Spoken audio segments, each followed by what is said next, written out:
সহজে পড়ার জন্য, সংরক্ষণ করার জন্য এবং কোথাও পাঠানোর জন্য অনেক সময় আমাদেরকে মাইক্রোসফট অফিসের word, power point, excel, access বা যে কোনো ধরনের ডকুমেন্টকে পিডিএফ এ রূপান্তর করে নিতে হয়। আর এই পিডিএফ এ রূপান্তর করতে গিয়ে অনেকে অনেক সময় বিভিন্ন ধরনের সমস্যায় পড়েন। আজকে আমরা দেখব কিভাবে 4টি পদ্ধতিতে সহজেই আপনি যে কোনো মাইক্রোসফট অফিস ফাইলকে পিডিএফ এ রূপান্তর করতে পারেন। চলুন কম্পিউটার স্ক্রিনে দেখে নেওয়া যাক কিভাবে আপনি যে কোনো ডকুমেন্টসকে পিডিএফ এ রূপান্তর করবেন।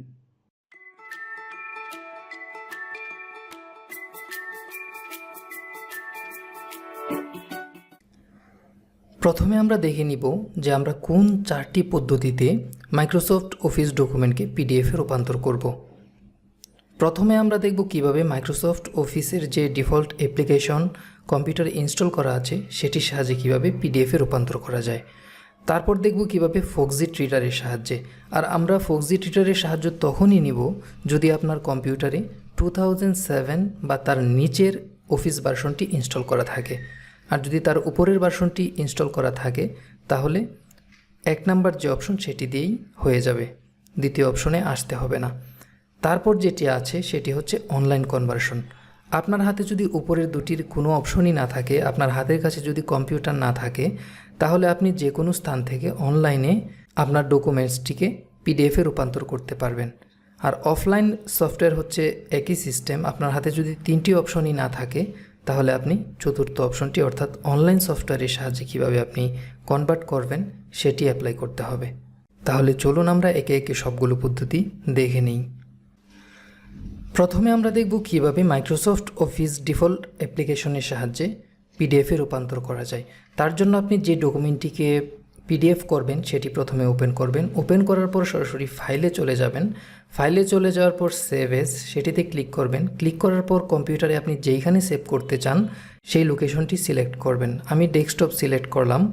সিলেক্ট করার পর এরকম একটি উইন্ডো আসবে। সেইখানে যেখানে সেভ এজ টাইপ লেখা আছে তার এখানে একটি ড্রপডাউন মেনু আছে, সেইখানে আপনি ক্লিক করবেন। ক্লিক করার পর দেখবেন পিডিএফ একটি অপশন আসবে। আর এটি তখনই আসবে যখন আপনার কম্পিউটারে 2010, 13, 16, 19 বা তার পরের ভার্সনগুলো ইনস্টল করা থাকবে। আর যদি তার নিচের ভার্সন যেমন 2007, 2003 বা তার আগের ভার্সনগুলো, তাহলে এই পিডিএফ অপশনটি আসবে না। তাহলে এই পিডিএফটি সিলেক্ট করলাম। সিলেক্ট করার পর এখানে আপনার জন্য কিছু অপশন আছে, যেমন এই অপশনে ক্লিক করলে আপনি কতটি পেজ করতে চাচ্ছেন। যদি সবগুলা করতে চান পিডিএফ অল দিবেন, আর যদি চান শুধু বর্তমানে যে পেজে আছেন সেটি, তাহলে কারেন্ট ক্লিক করে দিবেন। আর এখান থেকে আপনি পেজ রেঞ্জ সিলেক্ট করে দিতে পারবেন যে কত নাম্বার পেজ থেকে কত নাম্বার পেজ আপনি চান সেটি এখান থেকে সিলেক্ট করে দিতে পারবেন। আমি অল দিচ্ছি, অল দিয়ে ওকে দিচ্ছি। ওকে দেওয়ার পর এখন যদি আপনি সেভে ক্লিক করেন তাহলে সেটি সরাসরি ডেস্কটপে সেভ হয়ে যাবে। দেখুন এখানে ডেস্কটপে MS office word to PDF এই নামে এখানে সেভ করা আছে। আমি যদি এটাতে ডাবল ক্লিক করি তাহলে সেটি ওপেন হবে। দেখুন এখানে আমার যে ফাইলটি ছিল সেটি পুরোপুরি পিডিএফ হয়ে গেছে। এখন যদি আপনি এক্সেল কোনো ফাইলকে পিডিএফ করতে চান তাহলে ঠিক একই রকম আপনি যেটিকে পিডিএফে কনভার্ট করতে চান সেই ফাইলটি ওপেন করবেন। করার পর ফাইলে চলে যাবেন। ফাইলে চলে যাওয়ার পর সেভে যাওয়ার পর যে লোকেশন আপনি সিলেক্ট করতে চান জাস্ট আগে যেভাবে আপনি করেছেন 100% সেই ওয়েতে আপনি এগিয়ে যাবেন। ঠিক তেমনিভাবে আপনি যদি পাওয়ার পয়েন্টকে পিডিএফে রূপান্তর করতে চান একই সিস্টেম, আপনি ফাইলটি ওপেন করবেন, তারপর ফাইলে চলে যাবেন, তারপর সেভেজ, সেখান থেকে লোকেশন সিলেক্ট, তারপর যে সেভেজ আছে সেখানের ক্লিক করে পিডিএফ সেটি সিলেক্ট করে সেভ দিলেই আপনার সেই লোকেশনে সেভ হয়ে যাবে। ঠিক তেমনিভাবে মাইক্রোসফট অফিসের যত অ্যাপ্লিকেশন আছে সবগুলোকে আপনি একই পদ্ধতিতে পিডিএফে রূপান্তর করতে পারবেন। এখন যদি আপনার কম্পিউটারে 2010-এর নিচের কোনো ভার্সন ইনস্টল করা থাকে, যেমন 2007, 3, 97 এই টাইপের, তাহলে আপনার একটু বাড়তি একটি কাজ করতে হবে। সেটি হচ্ছে ফক্সিট রিডার নামে একটি সফটওয়্যার আছে, সেটি আপনাকে ইন্টারনেট থেকে ডাউনলোড করে নিতে হবে। সেটি আপনি কিভাবে ডাউনলোড করবেন তার জন্য একটি লিঙ্ক আমি ডিসক্রিপশন বক্সে দিয়ে রাখবো। যদি আপনি সেই লিঙ্কে ক্লিক করেন তাহলে এরকম একটি পেজ ওপেন হবে। সেইখানে এরকম একটি লেখা আসবে যে ফ্রি ফক্সিট রিডার ডাউনলোড। এখানে ক্লিক করলে ফক্সিট রিডারটি ডাউনলোড হবে। ডাউনলোড হওয়ার পর সেটি আপনি ইনস্টল করে দিবেন। ইনস্টল করার পর আপনি যে ফাইলটিকে পিডিএফ করবেন সেটি ওপেন করবেন। ওপেন করার পর একইভাবে ফাইলে চলে যাবেন। ফাইলে চলে যাওয়ার পর এখানে যে প্রিন্ট অপশন আছে সেটিতে ক্লিক করবেন, অথবা কিবোর্ড থেকে কন্ট্রোল এবং পি একসাথে চেপে ধরবেন, তাহলে এরকম একটি ডায়লগ বক্স আসবে।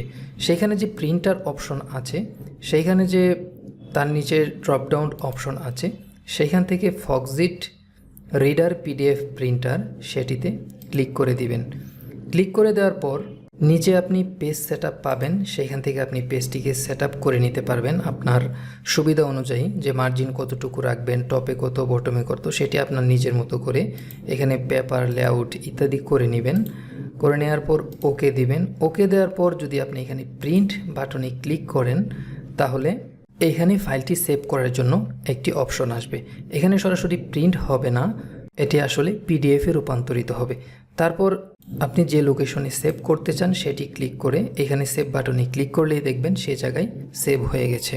এখন আসি আমাদের তৃতীয় পদ্ধতিতে। তৃতীয় পদ্ধতিটি হচ্ছে অনলাইনের মাধ্যমে কিভাবে আপনি কোনো ফাইলকে কনভার্ট করবেন। আর সেটি করার জন্য আপনাকে যেই লিঙ্কে যেতে হবে সেটি আপনাকে আমি ডিসক্রিপশন বক্সে দিয়ে দিব লিঙ্কটি। সেটিতে যদি আপনি ক্লিক করেন তাহলে এরকম একটি পেজ আসবে। পেজ আসার পর দেখবেন একটু নিচে এখানে সিলেক্ট ফাইল নামে একটি অপশন আসবে। সেইখানে ক্লিক করলে এরকম একটি উইন্ডো আসবে। আসার পর আপনার কম্পিউটারে যেখানে ডকুমেন্টসটি আছে, যেটিকে আপনি পিডিএফ করবেন, সেটি সিলেক্ট করে দিবেন। এটি যে কোনো ফাইল হোক, Microsoft office, word, power point, excel, যে ফাইলই হোক সেটি সিলেক্ট করে দিবেন। সিলেক্ট করে ওপেনে ক্লিক করবেন। ওপেনে ক্লিক করার পর কিছুক্ষণের মধ্যে ফাইলটি এখানে আপলোড হবে। আপলোড হওয়ার পর এখানে দেখুন নিচে কনভার্ট অপশন আছে, সেটিতে ক্লিক করে দিবেন। ক্লিক করে দেওয়ার পর কিছুক্ষণের মধ্যে আপনার ফাইলের সাইজ অনুযায়ী সেটি কনভার্ট হয়ে যাবে। এবং এখানে ডাউনলোড একটি প্রম্পট আসবে, যেখানে দুটি অপশন, ওপেন উইথ এবং সেভ। আপনি যদি সরাসরি ওপেন করতে চান এটি ওপেন করে ওকে দিলে ওপেন হয়ে যাবে, আর সেভ করতে চাইলে সেভে ক্লিক করে ওকে দিলে এটি সেভ হয়ে যাবে। এটি আপনার ডাউনলোডে গিয়ে জমা হবে, সেখান থেকে ফাইলটি আপনি ইউজ করতে পারবেন। তারপর সর্বশেষ সেটি হচ্ছে অফলাইন সফটওয়্যারের মাধ্যমে আপনি কিভাবে যে কোনো ডকুমেন্টসকে পিডিএফে রূপান্তর করবেন। আর সেটি করার জন্য আপনি অনলাইনে প্রচুর সফটওয়্যার পাবেন। আমি সবচেয়ে পপুলার 3টি সফটওয়্যারের নাম বলছি, সেগুলো আপনি গুগলে সার্চ দিলেই পেয়ে যাবেন। সেগুলো ইনস্টল করে আপনি ইনস্ট্রাকশন অনুযায়ী আগাবেন, দেখবেন আপনি নিজেই পারবেন। আর 3টি সফটওয়্যার হলো PDF converter pro, nitro pro, soda PDF pro plus, OCR. এই 3টির যে কোনো একটি আপনি গুগলে সার্চ দিলেই সেটি চলে আসবে, আর সেখান থেকে আপনি ডাউনলোড করে নেবেন।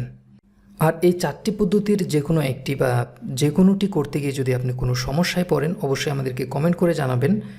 অবশ্যই আমরা সেটি গুরুত্বের সাথে নিয়ে আপনার সমস্যাটি সমাধান করে দিব।